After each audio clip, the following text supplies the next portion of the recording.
Okay students, तो almost move कर रहे हैं हम लोग कहाँ पे, चैप्टर के एंड की तरफ, है ना। तो हम लोग पढ़ेंगे temperature dependence on rate of reaction, कि टेम्परेचर कैसे रेट ऑफ रिएक्शन को अफेक्ट करता है। अब ना इसको 3 तरीके से पढ़ेंगे। देखो, एक क्या था, अजम्पशन दिया कि इतना टेम्परेचर बढ़ाने से रेट ऑफ रिएक्शन पे ये फ़र्क पड़ेगा। दूसरा क्या किया, उसको ग्राफिकल स्टडी की। और तीसरा क्या किया, उसका मैथमेटिकल रिलेशन निकाला। इन 3 तरीके से हम लोग पढ़ेंगे, है ना। तो मैं पहले समझाऊंगी आप लोग को क्या, मैक्सवेल बोल्ट्जमान डिस्ट्रीब्यूशन कर्व। उससे पहले ना एक बात समझो। देखो, ऐसा बोला गया था कि अगर आप क्या करते हो, किसी रिएक्शन के अंदर टेम्परेचर को 10 डिग्री सेल्सियस से इंक्रीज करते हो, तो उस केस के अंदर आपका जो रेट ऑफ रिएक्शन है वो ऑलमोस्ट 2 से 3 गुना हो जाता है। एग्जैक्ट स्टेटमेंट ये लिखा होता है, ठीक है, लेकिन जनरली एनसीईआरटी में क्या लिखा होता है, ऑलमोस्ट दुगुना हो जाता है, ठीक है, मतलब 2 टाइम्स हो जाएगा। तो मैं इसको कैसे लिखूं कि मान लो मेरे पास में कोई रिएक्शन थी और रिएक्टेंट कन्वर्ट हो रहा था प्रोडक्ट पी के अंदर। अब मैंने बोला कि पहले मैंने इस रिएक्शन को स्टडी किया T डिग्री सेल्सियस के ऊपर, तब मान लो उस टाइम पे रेट क्या रही होगी, R1 रही होगी। फिर मैंने क्या किया, इस रिएक्शन को स्टडी किया T+10 डिग्री सेल्सियस के ऊपर, तब रिएक्शन क्या रही होगी, रिएक्शन रेट रही होगी R2। अच्छा बेटा, अगर कोई रिएक्शन है तो रिएक्शन के अंदर रेट कांस्टेंट भी तो होगा, तो और टेम्परेचर बदलता है तो रेट कांस्टेंट बदलता है, ये ध्यान रखना। Rate constant only depends on temperature, ठीक है। तो अगर मैंने बोला टेम्परेचर T डिग्री सेल्सियस था, उस टाइम पे मेरा रेट कांस्टेंट क्या हो गया, K1। और जब हमने कहा कि टेम्परेचर कितना कर दिया, T+10 डिग्री सेल्सियस, तो रेट कांस्टेंट भी तो चेंज होगा, तो रेट कांस्टेंट नया कितना हो गया मेरे पास में बेटू, K2 हो गया। इतना समझ में आ गया, ठीक है।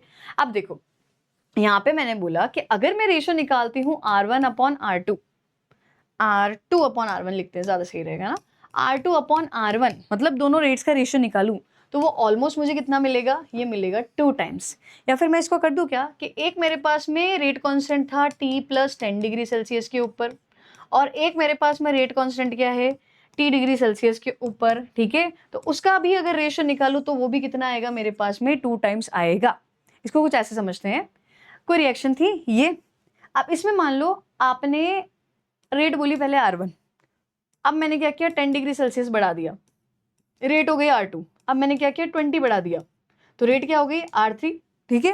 अब ये कितने टाइम्स होगी, तो अगर इनिशियल R1 थी तो हर 10 डिग्री सेल्सियस बढ़ाने पे रेट क्या हो जाती है, ट्वाइस। तो अगर ये R थी तो ये कितनी हो जाएगी, 2R, तो ये कितनी हो जाएगी बताओ, इसका भी ट्वाइस कितना हो जाएगा, 4R। अगर और 10 डिग्री सेल्सियस मैंने बढ़ा दिया होगा तो ये कितनी हो जाएगी बताओ, 8R। ये बात बोली गई थी, इतना समझ में आ गया। अब ये तो थ्योरेटिकल बात हो गई, है ना। तो इसका मैथमेटिकल रिलेशन किसने दिया था, आर्नियस ने, बट उससे पहले ग्राफिकल स्टडी किसने की थी, मैक्सवेल एंड बोल्ट्जमान ने। ये काइनेटिक थ्योरी ऑफ गैसेस में भी आपने पढ़ा होगा कहीं पे, है ना। तो उसी पे बेस्ड है ये केटीजी के ऊपर, ठीक है। चलो अब इसको स्टडी करते हैं। देखो, तो ध्यान से देखिए, हम लोग पढ़ेंगे ये मैक्सवेल बोल्ट्जमान डिस्ट्रीब्यूशन कर्व। देखो, अब बेटो क्या हुआ, इन्होंने क्या किया, इन्होंने ऐसे माना कि मान लो आपके पास एक कंटेनर था, एक बार के लिए एग्जांपल से समझते हैं कि let's say I have a container, ये एक कंटेनर रहा होगा। अब जब भी बेटा रिएक्शन होती है ना, तो रिएक्शन में बहुत सारे कॉलिजन्स होते हैं। तो मैंने कहा कोई रिएक्शन हो रही थी और इस रिएक्शन में क्या था, मेरे पास में बहुत सारे रिएक्टेंट थे, यही तो होगा। अब हर एक रिएक्टेंट जो होगा वो अलग अलग स्पीड से मूव कर रहा होगा, सबकी स्पीड तो सेम होगी नहीं, और अगर सबकी स्पीड सेम नहीं है तो मैं क्या बोलूंगी, उनकी काइनेटिक एनर्जी सेम हो सकती है क्या, नहीं होगी ना। जिसकी स्पीड ज्यादा है या वेलोसिटी ज्यादा है उसकी काइनेटिक एनर्जी ज्यादा होगी, जिसकी स्पीड कम है उसकी काइनेटिक एनर्जी क्या होगी, कम होगी। तो यहाँ पे क्या है, बहुत सारे मॉलिक्यूल्स है जिनके अंदर उनकी काइनेटिक एनर्जी डिफरेंट है, ऐसा ही है, ठीक है।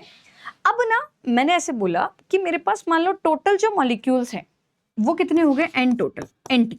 एनटी का मतलब क्या हो गया, total number of molecules present in the container, right. अब ई एनर्जी रखने वाले मॉलिक्यूल कितने हैं, ये हो गए मान लो NE, है ना। NE रिप्रेजेंट ई एनर्जी रखने वाले मॉलिक्यूल्स। अब ई का वैल्यू कुछ भी हो सकता है, मे बी हो सकता है 20, 100, 1000, ऐसा कुछ। हमने बस इतना बोला कि ई एनर्जी रखने वाले मॉलिक्यूल्स कितने हो गए, NE। अब ना आपसे अगर मैं पूछूं टोटल मॉलिक्यूल्स में उन मॉलिक्यूल्स का फ्रैक्शन कितना होगा जिनकी एनर्जी ई होगी, तो क्या मैं फ्रैक्शन को ऐसे डिनोट कर सकती हूँ कि NE/NT।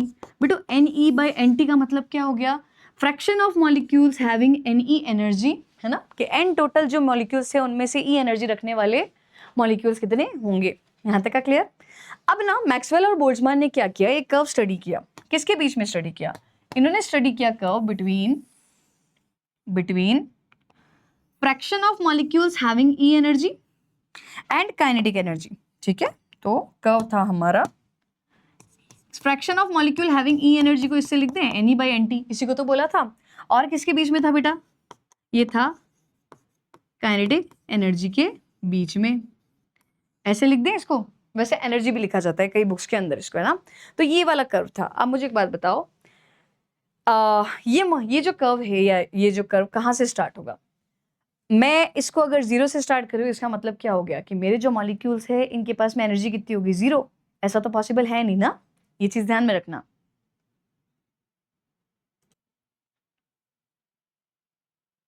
है ना।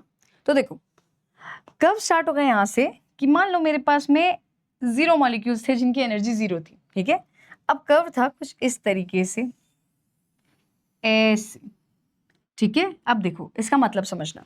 इसका मतलब क्या है कि अगर मैं आपको बोलूं कि यहाँ पे मेरे पास में ये एनर्जी रखने वाले, भाई ये काइनेटिक एनर्जी रखने वाले, एक चीज ध्यान से देखो, इधर की तरफ काइनेटिक एनर्जी है ना, और इधर की तरफ क्या है, फ्रैक्शन ऑफ मॉलिक्यूल। तो लेट्स से यहाँ पे काइनेटिक एनर्जी का वैल्यू क्या होता है, 50। तो 50 काइनेटिक एनर्जी रखने वाले मॉलिक्यूल्स का फ्रैक्शन हो गया इतना। क्या ये बहुत ज्यादा है या कम की तरफ ही है, कम की तरफ ही है। फिर मैंने बोला आगे की तरफ जाओगे तो क्या होगा, काइनेटिक एनर्जी बहुत ज्यादा हो गई, तो बहुत हाई काइनेटिक एनर्जी रखने वाले मॉलिक्यूल्स भी क्या हो गए, कम ही तो है। भाई उधर की तरफ काइनेटिक एनर्जी बढ़ रही है और इधर की तरफ क्या है, फ्रैक्शन, राइट। अब ना मैंने एक वैल्यू देखी ये वाली, ये तो इतनी वैल्यू रखने वाले मॉलिक्यूल्स का फ्रैक्शन क्या था, बहुत ही ज्यादा। मतलब मेजॉरिटी जो मॉलिक्यूल थे वो क्या रख रहे थे, ये पर्टिकुलर वैल्यू रख रहे थे काइनेटिक एनर्जी की। और बेटा ऐसी काइनेटिक एनर्जी जिसकी वैल्यू मैक्सिमम पार्टिकल्स में होगी या मैक्सिमम मॉलिक्यूल्स में होगी, इसको आप क्या बोलते हो, मोस्ट प्रोबेबल काइनेटिक एनर्जी। इसको एक एग्जांपल से समझते हैं। देखो जैसे मान लो क्लास में 40 स्टूडेंट्स है ना, तो कभी आपने देखा होगा क्लास के अंदर टॉपर्स भी बहुत ज़्यादा नहीं होते हैं, तो क्लास में फेल होने वाले बच्चे भी ज़्यादा नहीं होते हैं। मतलब टॉपर्स का नंबर भी क्या है, बहुत कम। ये रहे टॉपर्स, मतलब हाई एनर्जी वाले। और फेल होने वाले मॉलिक्यूल्स का नंबर भी क्या है, बहुत कम। लेकिन मीडियम रेंज देखिए आपने, जो मतलब मिड वाले होते हैं उनकी रेंज, जो उनका नंबर होता है वो क्या होता है, बहुत ज़्यादा। इतना क्लियर। एक और एग्जाम्पल से भी समझ सकते हो आप इसको। कैसे, आप मुझे एक बात बताओ कि इंडिया में अगर मैं देखूं तो क्या गरीब बहुत ज़्यादा हैं या अमीर बहुत ज़्यादा है। ऐसा थोड़ी है हर गली के अंदर हमारे पास में टाटा और अंबानी है, नहीं होता ना ऐसा। भाई हर जगह ऐसा थोड़ी है, तुमने देखा इधर भी अंबानी बैठा है उधर भी अंबानी बैठा है, ऐसा थोड़ी होता है। या इंडिया में सारे के सारे ही गरीब हैं, ऐसा भी बिल्कुल नहीं है। तो इंडिया में मेजॉरिटी पीपल कौन से हो गए, कौन से वाले हो गए बताओ, जो मिडिल क्लास होंगे। ठीक है, तो अब वापस से समझते हैं हम हमारे डायग्राम को। देखो तो मैंने बोला ये कर्व था। अब ना एक चीज हमने पहले पढ़ी थी, एक्टिवेशन एनर्जी। वो एनर्जी जो किसी मॉलिक्यूल को क्रॉस करनी पड़ेगी, वो एनर्जी का बैरियर जो किसी मॉलिक्यूल को क्रॉस करना पड़ता है ताकि रिएक्टेंट किस में कन्वर्ट हो सके, प्रोडक्ट में, उसको आप क्या बोलते थे, एक्टिवेशन एनर्जी। और एक्टिवेशन एनर्जी और रिएक्टेंट की एनर्जी के सम को क्या बोलते थे, थ्रेशोल्ड एनर्जी। तो अगर मेरे रिएक्टेंट को कन्वर्ट होना है प्रोडक्ट के अंदर, तो उसकी खुद की एनर्जी तो कुछ होगी, साथ में क्या होनी चाहिए, एक्टिवेशन एनर्जी, और दोनों का सम क्या होता है, थ्रेशोल्ड एनर्जी। तो एटलीस्ट मेरे रिएक्टेंट को प्रोडक्ट में कन्वर्ट होने के लिए थ्रेशोल्ड एनर्जी तो होनी ही उसके पास चाहिए। इतना क्लियर। तो ना एक चीज देखो, क्या यहां वाले मॉलिक्यूल प्रोडक्ट का फॉर्मेशन करेंगे, नहीं। क्यों नहीं करेंगे, उन्होंने थ्रेशोल्ड को क्रॉस ही नहीं किया। मैंने ना यहाँ पे डिनोट कर दिया, ये टीई का मतलब क्या हो गया, थ्रेशोल्ड एनर्जी। कि इसको जो क्रॉस करेंगे वही मॉलिक्यूल्स किसके अंदर कन्वर्ट होंगे, प्रोडक्ट के अंदर। इतना समझ में आ गया कि इसको क्रॉस करने के बाद ही प्रोडक्ट का फॉर्मेशन होगा। ठीक है, अब देखो हमने कहा इसको क्रॉस करने वाले ही प्रोडक्ट का फॉर्मेशन करते हैं। ठीक है, ये था मान लो T डिग्री सेल्सियस के ऊपर, है ना, कि उस टाइम पे टेम्परेचर कितना था, T डिग्री सेल्सियस। अच्छा बेटो इसको नाम क्या दिया था हमने, इसको नाम क्या दिया था, इसका नाम था मोस्ट प्रोबेबल काइनेटिक एनर्जी। वो काइनेटिक एनर्जी जो मैक्सिमम मॉलिक्यूल्स के पास मिलती है, this is what we call most probable kinetic energy. ठीक है, अब देखो फिर क्या हुआ, मैक्सवेल और बोल्ट्जमान ने टेम्परेचर को बढ़ाया, और टेम्परेचर को बढ़ाने के बाद में उन्होंने क्या किया, उन्होंने फिर से ग्राफ को स्टडी किया। अब इस बार क्या हुआ, ग्राफ मिला ऐसा, कैसा, ऐसा, ठीक है, ओके। अब बहुत ध्यान से देखो यहाँ पे हुआ क्या। जैसे ही इस ग्राफ को फिर से स्टडी किया, इस बार जो ग्राफ का था मैक्सिमा वो नीचे की तरफ चला गया, है ना, मैक्सिमा नीचे हो गया, इसको बोला जाता है ग्राफ का फ्लैटन होना। अच्छा, ये वाली चीज हो गई ना अब आपकी मोस्ट प्रोबेबल काइनेटिक एनर्जी, इसकी वैल्यू बढ़ गई ना, क्योंकि आपने क्या किया, टेम्परेचर को बढ़ा दिया। तो आप टेम्परेचर को बढ़ाओगे तो क्या होगा, केटीजी में क्या पढ़ते थे, kinetic energy depends on temperature only. Temperature बढ़ेगा तो काइनेटिक एनर्जी बढ़ेगी, तो अब ज्यादा काइनेटिक एनर्जी रखने वाले मॉलिक्यूल्स का नंबर बढ़ गया। अब देखने वाली बात क्या थी यहाँ पे, ध्यान से देखिए, ये वाला था कहाँ पे, टी डिग्री, नीचे वाला टी डिग्री पे था, तो ये किस पे था, T+10 डिग्री सेल्सियस के ऊपर। जब मेरे पास में टेम्परेचर था T डिग्री सेल्सियस, तब केवल इतने ही मॉलिक्यूल्स थे जो क्या कर रहे थे, प्रोडक्ट का फॉर्मेशन कर रहे थे, मतलब थ्रेशोल्ड एनर्जी को क्रॉस कर रहे थे।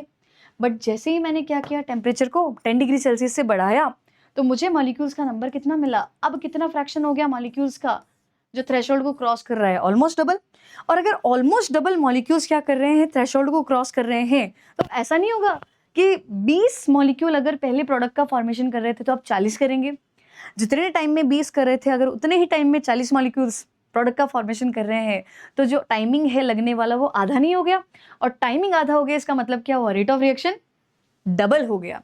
तो मैक्सवेल और बोल्ट्जमान ने क्या बोला था अपने कर्व के अंदर, उन्होंने बोला कि सुनिए, हमने क्या किया, जब एक ग्राफ प्लॉट किया किस किस के बीच में, fraction of molecules having E energy और काइनेटिक एनर्जी के बीच में। तो इनिशियली क्या था, बहुत कम एनर्जी रखने वाले पार्टिकल्स भी कम थे, और बहुत ज़्यादा एनर्जी रखने वाले पार्टिकल्स भी क्या थे बेटा, कम थे, राइट। फिर क्या हुआ, हमने कहा कि ये जो एनर्जी होती है जो सबसे ज़्यादा मॉलिक्यूल्स के पास मिलती है, इसको क्या बोला जाएगा, most probable kinetic energy, okay. जैसे ही आप क्या करोगे, टेम्परेचर को T डिग्री सेल्सियस से बढ़ाओगे, ये जो ग्राफ है ये फ्लैटन हो जाएगा, ग्राफ का मैक्सिमा आगे की तरफ बढ़ जाएगा। ये चीज ध्यान रखना, ग्राफ फ्लैटन हुआ है ना, और ग्राफ का जो मैक्सिमा है, वो मैक्सिमा की वैल्यू ध्यान रखना, यहाँ पे क्या हो रहा है, यहाँ पे क्या हो रहा है, मोस्ट प्रोबेबल काइनेटिक एनर्जी बढ़ गई, ये चीज होती है। और ऐसे मॉलिक्यूल्स जो थ्रेशोल्ड एनर्जी को क्रॉस कर रहे थे, उनका नंबर डबल हो गया, ठीक है। आई होप यहाँ तक का सबको क्लियर हुआ होगा। अब यहाँ से क्या क्या चीजें ध्यान रखोगे, देखो, जब बहुत अच्छा क्वेश्चन बनता है ना, उसमें ऐसे पूछा जाता है, मतलब बेसिक क्वेश्चंस होते हैं, सॉरी, बेसिक क्वेश्चंस में क्या पूछा जाएगा, मैक्सवेल बोल्ट्जमान डिस्ट्रीब्यूशन कर्व क्या होता है, कर्व बना के समझा दीजिए, है ना। तो आपको कर्व बनाना पड़ेगा, वहाँ पे चीजें समझानी पड़ेगी। फिर आपसे ऐसे भी पूछा जाएगा, what is most probable kinetic energy, है ना, मोस्ट प्रोबेबल काइनेटिक एनर्जी क्या होती है, आप वो भी बता सकते हो। बहुत अच्छे लेवल के क्वेश्चन कैसे बनते हैं, आपको स्टेटमेंट दे दिया, आपको एमसीक्यू दे दिया, और वहां से पूछा कि इस कर्व के लिए राइट और रॉन्ग क्या होगा। अब बहुत ध्यान से आप नोट्स में ऐड करोगे, देखो इस कर्व के अंदर क्या क्या चीजें नोटिस की हमने। जैसे ही क्या हुआ, टेम्परेचर को आपने क्या किया, T डिग्री सेल्सियस से 10 डिग्री सेल्सियस से बढ़ाया, बढ़ाते ही जो ग्राफ था वो फ्लैटन हो गया, राइट। तो point number 1, on increasing the temperature with 10 degree Celsius the graph will get flatten, graph नीचे की तरफ चला जाएगा। सेकंड, क्या मोस्ट प्रोबेबल काइनेटिक एनर्जी उतनी ही है या बढ़ गई, तो इस बार क्या हुआ, मोस्ट प्रोबेबल काइनेटिक एनर्जी बढ़ गई, तो value of most probable kinetic energy will increase. Point number 2 clear. 3 वाला पॉइंट क्या होगा, this curve is depends on, this curve is based on KTG, kinetic gas theory. 4th, temperature बढ़ाओगे तो kinetic energy बढ़ती है। 5th पॉइंट, जो temperature था T degree Celsius, उस पे जितने फ्रैक्शन ऑफ मॉलिक्यूल्स थ्रेशोल्ड को क्रॉस कर रहे थे, अब T+10 डिग्री सेल्सियस पे क्या होगा, fraction of molecules crossing that threshold energy will be doubled. इतना क्लियर हुआ। लेकिन एक चीज बताओ, क्या इस पूरे कर्व का जो एरिया है उसमें कोई चेंज होगा, या वो सेम रहेगा, सोचो। तो हमेशा ध्यान रखना, टेम्परेचर बदलने से मोस्ट प्रोबेबल काइनेटिक एनर्जी बदल सकती है, ग्राफ फ्लैटन हो सकता है, लेकिन ग्राफ का जो ओवरऑल एरिया होगा वो ऑलवेज कैसा रहेगा, सेम, उसके अंदर कोई भी चेंज नहीं आएगा। तो अब ये तो हो गई ग्राफिकल बात कि टेम्परेचर को बढ़ाने से किस तरीके से रेट ऑफ रिएक्शन अफेक्ट होती है। आई होप ये आप लोगों को क्लियर हुआ होगा। अब मैथमेटिकली किस तरीके से प्रूव किया जाएगा, तो इसके लिए एक इक्वेशन आती है जिसको बोलते हैं Arrhenius equation, one of the important equation. तो आगे की क्लास में हम उसी को डिस्कस करेंगे। आई होप यहाँ तक का सबको क्लियर हुआ होगा। आपको अगर कोई भी दिक्कत हो इस चैप्टर में, आप ज़रूर से मुझे कॉमेंट सेक्शन में बताना कि मैम यहाँ पे दिक्कत आ रही है, ठीक है, और अपने रिव्यूज़ ज़रूर देना, ठीक है। Thank you so much.